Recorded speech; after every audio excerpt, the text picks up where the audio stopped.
All right, let's jump right in. In Mexico, the new 40-hour workweek is coming, and on the surface, it looks like a huge headache for businesses. But what if it's not a threat? What if it's actually the single biggest opportunity for transformation your company's ever going to get?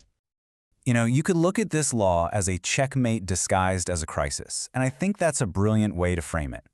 The law itself isn't the problem. Instead, it's like a powerful diagnostic tool that's about to expose a fundamental and often fatal flaw in a super common leadership model.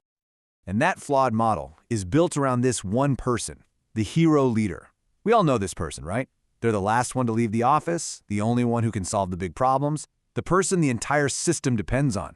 But here's the cautionary tale. A guy named Salvador Lopez Chavez built a massive footwear empire, Calzado Canada, on pure heroism. His indispensability was his superpower, until it became the very thing that turned his entire life's work into an empire of ashes. So why is this model so incredibly dangerous? Well, because the hero's so-called dedication is actually the most expensive unlisted liability on your company's books. Let's really look at the numbers. Okay, this is the magic number. When you go from a 48-hour week to a 40-hour week, you lose 16.66% of your time. Simple math.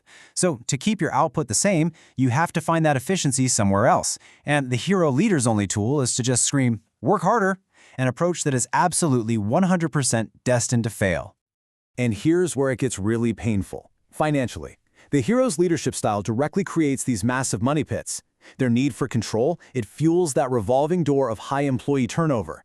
And that's not just annoying. Replacing one person costs 6 to 9 months of their salary. It's insane. They also put up with toxic rock stars and mediocre performers, creating this invisible drag on productivity that just silently bleeds the company dry. And it's not just about the money, is it? The financial cost is matched by a huge personal one. For the hero leader, burnout isn't just a risk, it is the inevitable destination. And here's the crucial part. The leader's stress becomes the team's stress. It creates this vicious cycle of anxiety and low productivity that makes finding that 16.66% efficiency gain totally impossible. So where does all this failure come from? Well, it boils down to 9 specific, toxic habits that systematically destroy value. Think of this next part as a diagnostic tool for your business. And as we go through them, I want you to be really honest with yourself. Which of these are happening right now in your organization, or maybe even in your own leadership style? Let's break down the first 4 habits. They're all rooted in this deep, deep need for control. First, the hero takes all the credit, which just kills a merit-based culture. Second, they're addicted to micromanagement, which just screams, "I don't trust you." This is devastating when you find out that employees with high autonomy are 2.5 times more passionate about their work. Third, they become an information bottleneck, grinding everything to a halt. And finally, they completely ignore building systems, choosing to rely on their own personal heroics instead, which just guarantees the same fires will pop up again tomorrow. Oh man, this next one, habit number 5 is a real killer because it gets the incentives all wrong. The hero rewards effort, who stayed the latest, who looked the busiest, not actual results. This creates a culture of performance theater where people are actually encouraged to be inefficient. I mean, think about it. Why solve a problem in 1 hour when you can stretch it to 5 and get praised for your dedication? It's a system literally designed for waste. And the last 4 habits, they just directly poison the culture. The hero is terrified of conflict, so they tolerate mediocrity and keep toxic talent around, both of which have massive hidden costs. They let problems fester and rot rather than just having one tough conversation. And finally, because they're addicted to the feeling of being busy, they get trapped making trivial decisions all day, mistaking all that frantic activity for real strategic progress. Okay, so if the hero model is completely broken, what's the alternative? This is the big pivot. The solution isn't to become a better hero, it's a fundamental shift in your identity, from being a firefighter to being a system designer. It's time to go from hero to architect. And the difference is it's night and day. The hero sees time as the enemy, so their solution is always more of their own personal effort. But the architect, they see the true enemy, waste. Their goal isn't to fight fires, it's to design a fireproof system from the ground up. One leads behind an empire of ashes that can't survive without them, the other builds a self-sustaining system that actually guarantees their freedom. Okay, so this all sounds great, but how do you actually make that leap? Well, this is where the rubber meets the road. There's a clear, actionable 90-day plan to guide this entire transformation. Let's walk through the blueprint.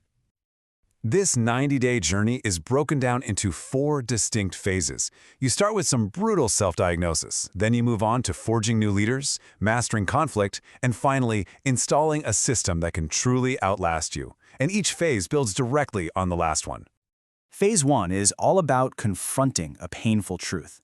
First, you look in the mirror with these brutally honest questions.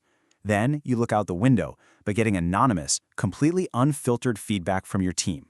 The gap, that chasm between how you see yourself and how they see you, that's where all those hidden costs are hiding. Now, in phase 2, we start hunting for that 16.66% efficiency gain. But here's the secret: you don't find it by demanding more effort. No, you find it by empowering your team to eliminate waste in the system. You delegate the mission, not just the tasks. You use proven methods like the Toyota Production System to map out your processes and surgically remove the 7 deadly wastes, things like waiting for approvals or having to redo defective work.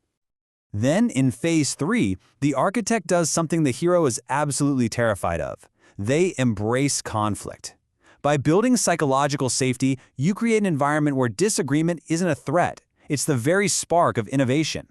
You start using tools like blameless postmortems to learn from process failures, not to punish people. And that brings us to the final phase, where you install what you could call the immortal system.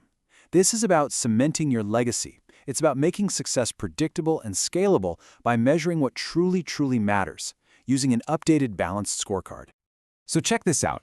The Architect Scorecard doesn't just measure past results, it measures the drivers of future success. Income per hour worked forces you to be obsessed with efficiency.